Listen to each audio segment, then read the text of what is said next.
আমাদের এই সহযোদ্ধারা কি শুধু এই জন্যই জীবন দিল, যুদ্ধ করলো, পঙ্গু হলো যে এক দলকে তাড়াইয়া আরেক দলকে আমরা বসাই? বরঞ্চ তারা সিস্টেমের পরিবর্তন চেয়েছে, যে একটা আমূল পরিবর্তন আসুক। আসসালামু আলাইকুম ওয়া রাহমাতুল্লাহ। আলহামদুলিল্লাহ রাব্বিল আলামিন ওয়াসসালাতু ওয়াসসালামু আলা রাসূলিহিল কারীম ওয়া আলা আলিহি ওয়া সাহবিহি ওয়া আহলি বাইতি আজমাইন। ২৪ সালের ৩১শে জুলাই বাংলাদেশ জামাতে ইসলামীকে নিষিদ্ধ করার সকল আয়োজন সম্পন্ন হয়েছিল।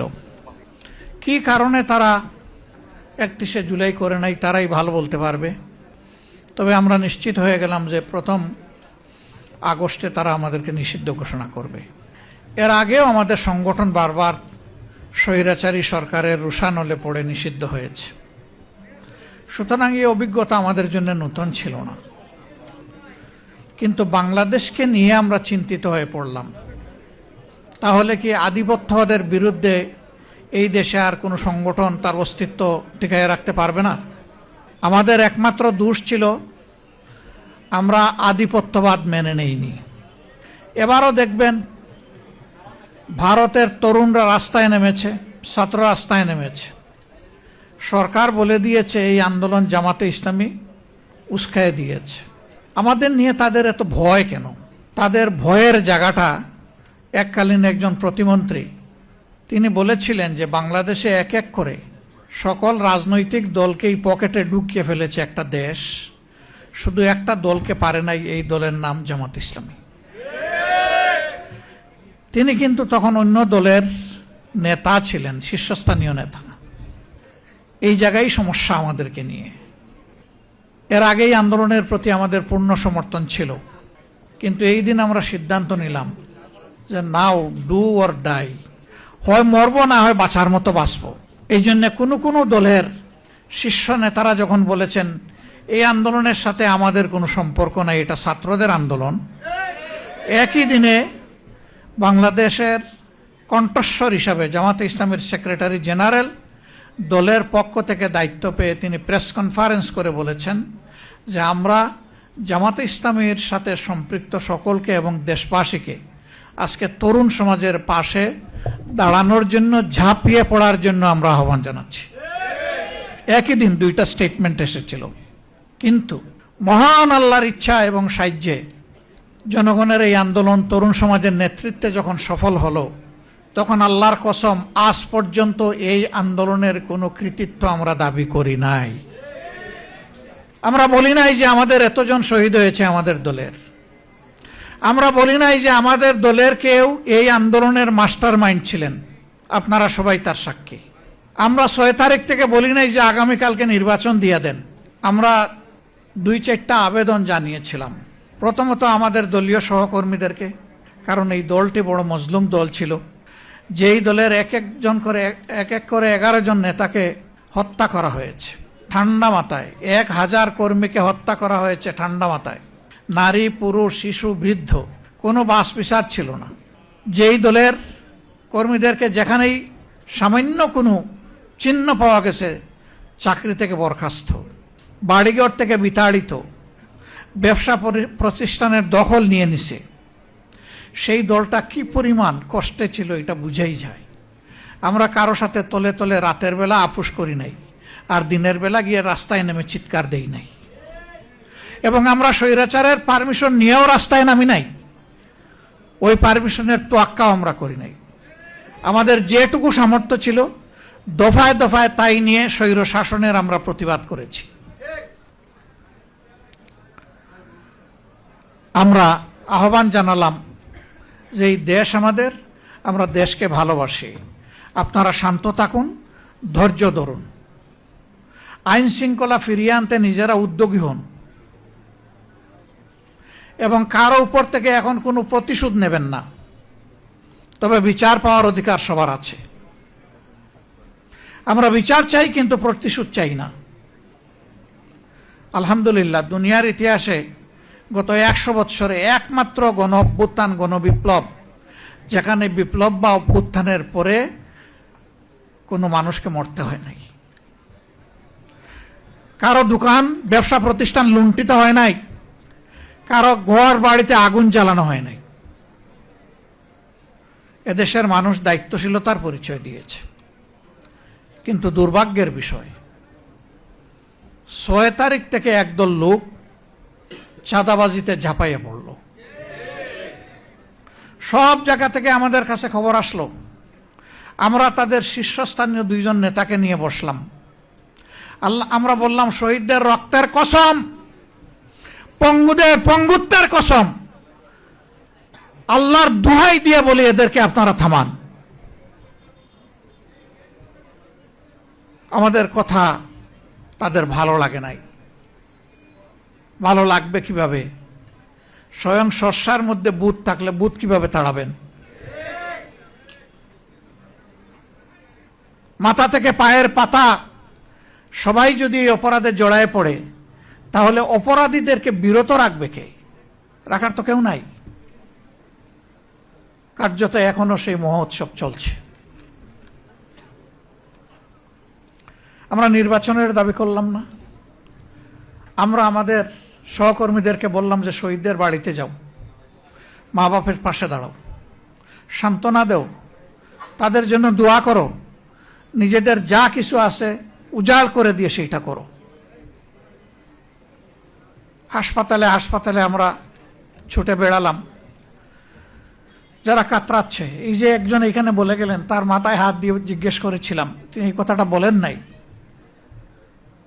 যে এইভাবে আহত হয়ে পড়ে আছেন, আপনি কি মানসিকভাবে দুঃখিত নাকি কি বলবেন আপনি? বললো, আমি মোটেই দুঃখিত না,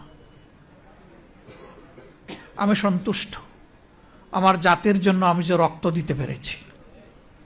আমি তো বেঁচে আছি, কিন্তু আমার সহযোদ্ধারা তো অনেকে চলে গেছে। আমি জিজ্ঞেস করেছিলাম, আরেকবার যদি জাতির প্রয়োজনে? বলছে, আরেকবার কেন, যতবার প্রয়োজন হবে ততবার বেরিয়ে আসব। পা কাটা হয়ে গিয়েছে। ঢাকা মেডিকেলে জিজ্ঞেস করেছি, তুমি তো আর পারবে না জাতির জন্য লড়াই করতে। কেন পারবো না? আমার তো একটা পা এখন আল্লাহ রেখেছেন, ওই এক পায়ের উপর ভর করে প্রয়োজনে জাতির জন্য আবার লড়াই করব। তাদের বদৌলতে পাওয়া এই নতুন বাংলাদেশে আমরা যদি তাদের সাথে বেঈমানি করি, আল্লাহ কি আমাদেরকে ছেড়ে দেবেন? আমরা সবাইকে আহ্বান জানিয়েছিলাম, এই শহীদ, এই আহতদেরকে সম্মান করুন, শ্রদ্ধা করুন, তাদের আকাঙ্ক্ষা বাস্তবায়নে এগিয়ে আসুন। এখানে একজন দাঁড়িয়ে বলেছেন যে যারা নিহত হয়েছে, শহীদ হয়েছে, তাদের মধ্যে বেশিরভাগ প্রান্তিক জনগণ, এমনকি তারা ছাত্রও ছিল না। একটা সংখ্যা ছাত্র, বেশিরভাগ শ্রমিক। সেই শ্রমিকের কি কোনো কোটার দাবি ছিল? তার সরকারি চাকরির আশা ছিল? সে ওঠার জন্য যায় নাই। সে গিয়েছিল ফেসিবাদ মুক্ত একটা বাংলাদেশ দেখতে। আজকে সবই রয়ে গেল। সেই কোটা অত্যন্ত নিকৃষ্টভাবে এখন বাস্তবায়ন হচ্ছে। বিশ্ববিদ্যালয়ের বিশি, জেলা পরিষদের প্রশাসক, তারপরে ব্যাংক, বিমা কর্পোরেশন, সরকারি বেসরকারি আধা সরকারি সেক্টর, সব জায়গায় এখন একদম নির্লজ্জ দলীয়করণ চলতেছে। এটাকে কোটা নয়?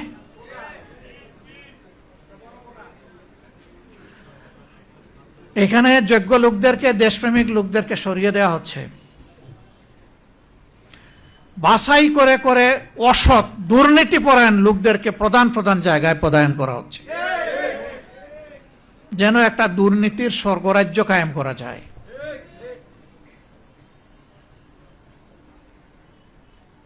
আমরা আজকে কি জবাব দিব এই শহীদ পরিবারের সদস্যদের কাছে?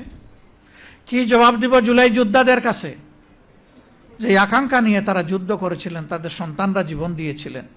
আমাদের কি জবাব? চিঠি লেখে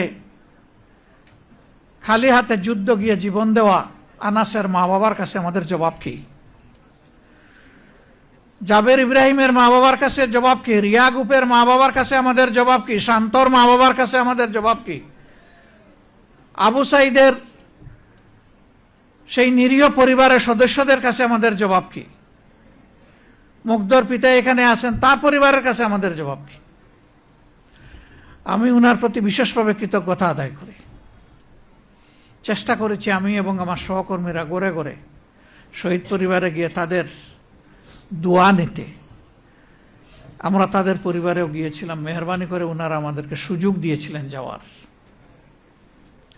সেই সময়টা আমরা ফিল করেছিলাম যে প্রাথমিক ধাক্কা সামলানোর জন্য আমাদের সামর্থ্য অনুযায়ী সব পরিবারের হাতে আমরা কিছু উপহার তুলে দিতে পারি কিনা। এই পরিবারের গর্বিত অভিভাবক তিনি বলেছিলেন, আমার ছেলেটি ছাত্র হলেও ফ্রিল্যান্সার ছিল। আমার যদ্দূর মনে পড়ে তিনি বলেছিলেন যে সে তার পার্সোনাল অ্যাকাউন্টে আমাদের জন্য 24 লক্ষ টাকা রেখে গিয়েছে। এই টাকা আমাদের ফ্যামিলি চলছে, আপনারা এসেছেন বলেছেন আমরা খুশি, এটা আমাদের লাগবে না। সবচেয়ে গরিব পরিবার দেখে এটা দিয়ে দিয়েন আপনারা। এখানে যারা জীবন দিয়েছে, যাদের সন্তান চলে গিয়েছে, সেদিন তাদের প্রতি আমার রেসপেক্টের মাত্রা অন্য উচ্চতায় চলে গেছিল। আমি বলেছিলাম তার নামে ভালো কিছু করেন, বলছে ওইটাও তো সে রেখে গেছে। এই যে পবিত্র একটা আকাঙ্ক্ষা যে আমার ছেলে যে কারণে জীবন দিয়েছে, ওই কারণে সহযোদ্ধাদের প্রতি একটু সম্মান দেখালে আমি বরঞ্চ কৃতজ্ঞ হব, মানসিক প্রশান্তি পাব।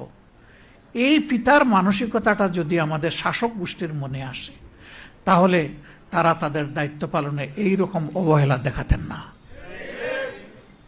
আমাদের এই সহযোদ্ধারা কি শুধু এই জন্যই জীবন দিল, যুদ্ধ করলো, পঙ্গু হলো যে এক দলকে তাড়াইয়া আরেক দলকে আমরা বসাই?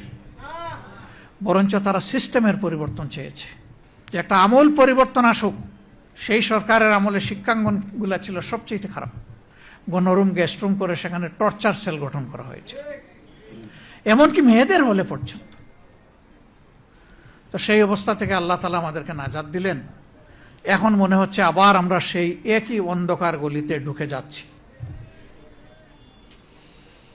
বাংলাদেশ জামাতে ইসলামী কি করবে? জামাতে ইসলামী কি সেই অন্ধকার গলিপথে হাঁটবে? ইনশাআল্লাহ না। আপনাদেরকে কথা দিচ্ছি, এই জুলাই বিপ্লব হওয়ার পর থেকে যতগুলা কথা বলেছি এই ব্যাপারে, ইনশাআল্লাহ আল্লাহ আমাদেরকে বাঁচিয়ে রাখলে তার সবটুকু আমরা পালন করব। আমাদের হাতে সব কিছু নেই, আমরা সরকারে যাইনি, কোনো আফসোস নেই, কিন্তু আমরা সংসদে তো আছি। সংসদে দেশবাসীর হয়ে, শহীদদের কণ্ঠ হয়ে আমরা চিৎকার করতে থাকবো ইনশাআল্লাহ। আমাদেরকে আপোষের অনেক প্রস্তাব দেওয়া হয়েছে, অনেক লোভ টোপ বিভিন্নভাবে দেওয়া হয়েছে। আমরা এ পর্যন্ত এগুলা ঘৃণা ভরে প্রত্যাখ্যান করেছি। আমরা বলেছি গণভোট আপনারা চাইলেন, আমরা চাইলাম, এখন আপনারা মানেন না, আমরা কিন্তু আমাদের জায়গায় আছি, আমরা এখান থেকে সরতে পারবো না। জনগণের সাথে আমরা বেঈমানি করতে পারবো না, আমরা করব না। আপনারা দোয়া করবেন আমাদের ওয়াদার উপর আমরা যেন টিকে থাকতে পারি, এবং ইনশাআল্লাহ আমরা আশাবাদী, আমরা আস্থাশীল, গণভোটের গণরায় এই বাংলার জমিনে বাস্তবায়ন হবে ইনশাআল্লাহ। আমরা ইস্যু ছাড়ব না। দ্বিতীয়ত, যারা জীবন দিল, প্রতিশোধ চাই না, কিন্তু বিচারটা কি পাবো না? শুধু কারো বাবার বিচার, নিজের বিচার, মায়ের বিচার, বোনের বিচার, ভাইয়ের বিচার হবে, আর এই দেশের নিরীহ জনগণ শহীদ হয়েছে তাদের হত্যাকারীদের বিচার হবে না? সেই বিচারও ইনশাআল্লাহ এই বাংলার মাটিতে হবে। কোনো কোনো বিচার 50 বছর পরে হয়েছে এই দেশে, কোনোটা হয়েছে 21 বছর পরে। আমরা কথা দিচ্ছি এই বিচারও ইনশাআল্লাহ জয় দিন, জয় মাস, জয় বছর পরে হবে হবে হবে ইনশাআল্লাহ। আমরা এটাও ছেড়ে দিব না, এই দাবি আমরা ছেড়ে দেব না। আমরা ছেড়ে দেওয়ার কেউ নই, আমরা ওয়াদাবদ্ধ, এই ওয়াদা আমাদেরকে বাস্তবায়ন করতে হবে। আমরা সরকারের কাছে খোলা মনে আহ্বান জানাবো, ভুলভ্রান্তি মানুষের হয়, দলের হয়, সরকারের হয়, বিরোধী দলের হয়, সবার হইতে পারে। আমরা মনে করি সুস্পষ্টভাবে আপনারা জাতির সাথে দেওয়া কথা লঙ্ঘন করেছেন, আপনারা জাতির সাথে বিশ্বাস রক্ষা করেন নাই, আপনারা বিশ্বাসঘাতকতা করেছেন। আপনারা ফিরে আসেন, এই দাবি মেনে নেন, দানাই পানাই বাদ দেন, এইটা ওইটা ডানে বামে চলা বাদ দিয়ে সোজা চলেন। জাতি কঠিন সংকটে আপনাদের পাশে থেকে এই দেশকে গড়বে ইনশাল্লাহ, কারণ আমরা আমাদের দেশকে ভালোবাসি। আরেকটা কথা আমরা বলে দিচ্ছি, আমাদেরকে বিভিন্ন ভয়ভীতি দেখানো হচ্ছে, আপনাদেরকেও দেখানো হচ্ছে। আল্লাহর কসম, আল্লাহ ছাড়া কাউকে ভয় করি না। কেন ভয় করব? ফাঁসির তক্তার উপরে তো আমাদের নেতৃবৃন্দ দাঁড়িয়ে বলেছেন, সাবধান, অন্যায়ের কাছে মাথা নত করা যাবে না। আমরা ওই জায়গায় দাঁড়িয়ে আছি। আমরা মনে করি যে আমরা প্রতি মুহূর্ত ফাঁসির তক্তার উপরেই আছি, কিন্তু আমরা কারো কাছে মাথা নত করব না ইনশাআল্লাহ। আমাদেরকে যাই করা হোক, যাই বলা হোক, আখের মনে রাখবেন যে সমস্ত শক্তি এবং কুওয়াতের মালিক হচ্ছেন আল্লাহ রাব্বুল আলামিন। এখানে একজন জুলাই যোদ্ধা তিনি বলে গেছেন কোরআনের একটি আয়াত, কামিন ফিয়াতিন কালিলাতিন গালাবাত ফিয়াতান কাসীরাতান বিইজনিল্লাহ। বড়ত্বের দম্বে, অহংকারে কেউ যেন ফেটে না পড়েন। আল্লাহর কাছে এটা 2 পয়সার কোনো মূল্য নেই। আল্লাহ চাইলে বিশাল বাহিনীর উপর ক্ষুদ্র বাহিনীকে বিজয় দিয়েছেন, বারবার দিয়েছেন ইতিহাসে। সে বিজয় তো আমরা দেখেছি। আমাদের সন্তানরা হাতের মধ্যে একটা দা কিরিস নিয়েও রাস্তায় নামে নাই। ইমানের অস্ত্র বুকে ধারণ করে, আল্লাহর উপর ভরসা করে, দেশপ্রেম, মানব প্রেমে উদ্বুদ্ধ হয়ে তারা খালি হাতে মোকাবেলা করেছে। সমস্ত অস্ত্র, গোলা বারুদ সব কিছু সেদিন বুথা হয়ে গিয়েছিল। এটি বিশ্বের ইতিহাসে আনপ্রেসিডেন্টেড, এটার কোনো তুলনা নাই। এই দেশের মানুষকে, যুব সমাজকে মেহরবানি করে ভয় দেখাবেন না। জুলাই যোদ্ধাদের উপর আক্রমণ হচ্ছে বিভিন্ন জায়গায়, আমাদের উপর আক্রমণ হচ্ছে। দোষ আমাদের একটাই যে আমরা অন্যায়ের বিরুদ্ধে কথা বলতেছি। আক্রমণ করেন, অসুবিধা নাই। করতে করতে কে কোথায় যে পালায় আর ডুবে আল্লাহ তাআলা ভালো জানে। কিন্তু আমরা যা বলার জাতির অধিকারের জন্য আমরা বলেই যাব, আমাদের মুখ কেউ বন্ধ করতে পারবে না। আমি আপনাদের কাছে প্রিয় সংগঠনের পক্ষ থেকে গভীর কৃতজ্ঞতা জ্ঞাপন করছি।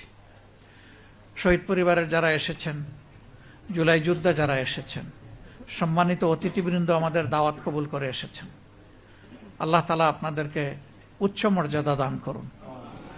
আমাদের প্রিয় শহীদদেরকে আল্লাহ তাআলা মুহাক্কিক শহীদদের তালিকায় অন্তর্ভুক্ত করুন। তাদের পরিবারকে আল্লাহ তাআলা ধৈর্য ধরার তৌফিক দান করুন। সারা বাংলাদেশে আল্লাহ তাআলা গড়ে গড়ে সেই রকম বীর তৈরি করে দিন। বীরদের আকাঙ্ক্ষা পয়দা হলে এই জাতি হবে বীরের জাতি, আর বীরদের আকাঙ্ক্ষা পদদলিত হলে এই জাতি হবে গুলামের জাতি। আমরা গুলাম হয়ে একদিনও বাঁচতে চাই না, গুলাম হয়ে 1 বছর 1 যুগ বাঁচতে চাই না, বরঞ্চ আমরা বীর হয়ে 1 সেকেন্ড বাঁচতে চাই। আল্লাহ তাআলা যেন সেই তৌফিক আমাদেরকে দান করেন। সম্মানিত বন্ধুগণ, নামাজের যেহেতু সময় হয়ে গেছে, কথা আমি আর বাড়ালাম না। আমি আবারও কথা দিচ্ছি, জীবন দিব ইনশাল্লাহ, জুলাই দিব না কাউকে। জুলাই অন্তরে ধারণ করে রাখবো। আমরা পারি না শহীদ পরিবার এবং আমাদের আহত ভাইদের বোনদের পাশে দাঁড়ানোর, সবসময় ইচ্ছা থাকলেও আপনারা আমাদেরকে ক্ষমা করবেন, কিন্তু আমরা কিন্তু আপনাদেরই অংশ, আপনাদের এই পরিবারের সদস্য। আল্লাহ রাব্বুল আলামিন আজকের এই আয়োজনকে কবুল করুন। আজকে আসলেই আমরা খুবই বারাক্রান্ত হৃদয় এখানে দাঁড়িয়েছি, কারণ 2 বছর হয়ে গেল জুলাইয়ের আকাঙ্ক্ষা তো পূরণ হচ্ছে না, রথ এখন উল্টা দিকে চলছে। আল্লাহ আমাদেরকে সঠিক পথে চলার তৌফিক দান করুন। আসসালামু আলাইকুম ওয়া রাহমাতুল্লাহ।